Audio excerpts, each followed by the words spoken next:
Hello, and today we're going to build out the podcast feature. The podcast feature is a great feature to offer in your mobile app. The hands-off feature allows you to integrate audio and video podcasts, which automatically update with the latest content to keep your audience in the know. After you integrate the feed, your work is done.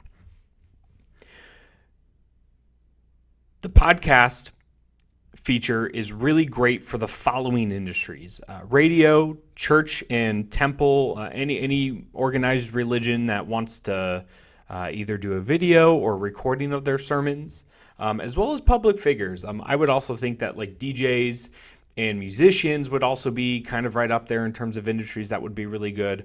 I'm going to use another one here. We'll talk about life coaches and we'll talk about gyms. I think one of the biggest factors of making your gym app more engaging than I'm just using it to, check in for the day or whatever it may be, is the fact that you can provide content on there that motivates your gym goers. So whether or not it's a gym podcast, and in this case, I'm going to use the Gary V audio experience because he's super motivational, and I don't know how you can't get excited by listening to this guy. So I'm going to show you how to set that up. So as you can see, I've already added my podcast feature and already added my feature icon into my app here, Performance 22. In terms of settings, I can either display my podcast by ascending or descending order. I want to do ascending, so that way the newest ones are showing up first.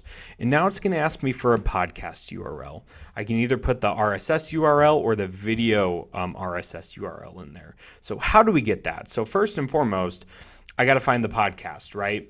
So with that being said, I found the Gary V audio experience. He has over 811 videos. So this guy's going to be some great content for my gym goers. I'm going to copy this podcast URL and I'm going to insert it in to this website, which is getrssfeed.com. It'll provide me with the RSS feed that I need for this particular podcast. I'm going to hit the search bar, and right below, it'll give me the Gary V experience, and I'm going to hit RSS. And now you'll see it gives me the RSS URL for this particular podcast. And then I'm going to paste it into my podcast. And as you can see now, when I go to native preview, and once it loads up, I'm going to hit motivate, and you'll notice that all of his podcasts are in there, which I think is really great. This is really great stuff, and it will automatically update. The podcast feature is definitely something you can monetize as well. One thing to think about is whether or not this is for religion or if this is for radio or public figures. They may want to charge for this particular feature. You could partition it off into membership. You can sell ad time during the podcast. That's featured on the application with a well-known user base. This is a really great application or a feature for your app, and definitely one you should consider the next time you have the opportunity. Thank you so much.